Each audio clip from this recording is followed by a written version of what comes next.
Welcome to this week's installment of Docken's Pro Boss Strats. This week we're going to be covering Golemagg the Incinerator, commonly referred to as Golemagg. He is accompanied by two Core Ragers, which are basically mini Core Hounds. He's located in Molten Core, and he's generally the 8th boss that most raid groups will go after.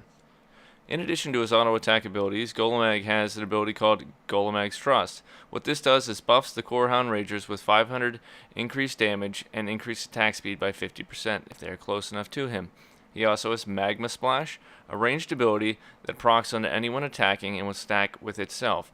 It does fire damage over time and reduces the armor of the target. Magma Splash will start off doing 50 damage per tick with 200 armor reduction. This ability can stack up to 50 times on any target. He also has Pyroblast. Pyroblast randomly deals 2,000 damage to a member of the raid, including a dot that deals 200 damage every 3 seconds for 12 seconds. Core Ragers are the accompanying adds for Golemagg. They have an ability called Mangle, which reduces movement speed by 50% and deals 300 physical damage every 2 seconds to the target that's tanking them.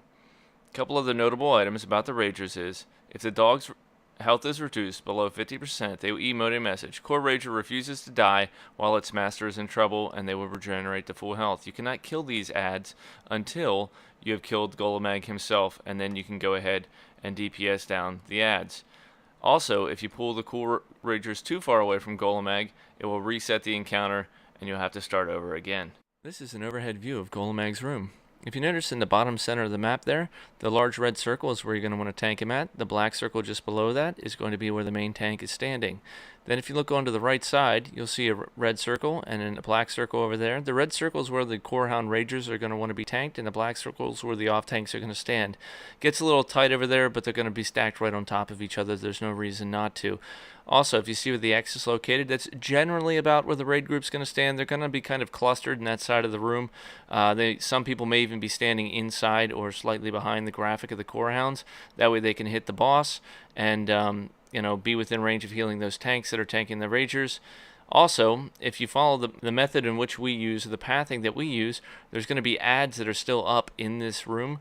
They'll be over on the left-hand side. That's why everything's kind of crunched over to the right. Here we are at Golemagg, lining up, getting ready to make the pull.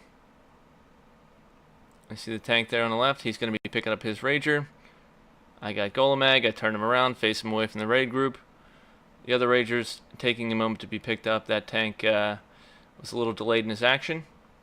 He taunted it. You can't pull them with damage. You have to taunt them. And he's walking it away. It's basically directly behind Golemagg up against the wall. You stack those two up next to each other for easy healing. At this point, it's kind of spank and tank. As you see, the debuffs are stacking up on the right side of the screen there. I'm up to 8. Now, with the group that's very geared and can burn him down quick enough, you can use a single tank. But fresher or newer groups will need to work on ways to ensure that they're having 2 tanks ready for this. Another thing is, the melee want to be dropping their debuffs. You want to run out, maybe around 50%, drop your debuffs, come back in. That way you're in there for the final stage and you don't have a lot of stacks on you when he gets to the 10% and starts to Earthquake.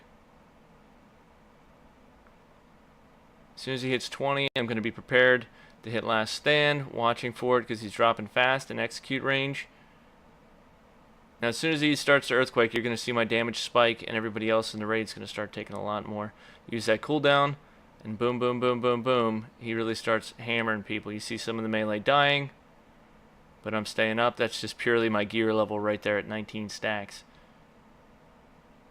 And that's simply the fight, unless you've got to transition tanks. You go up, you finish off the Core Ragers, and that's that. Thanks for watching.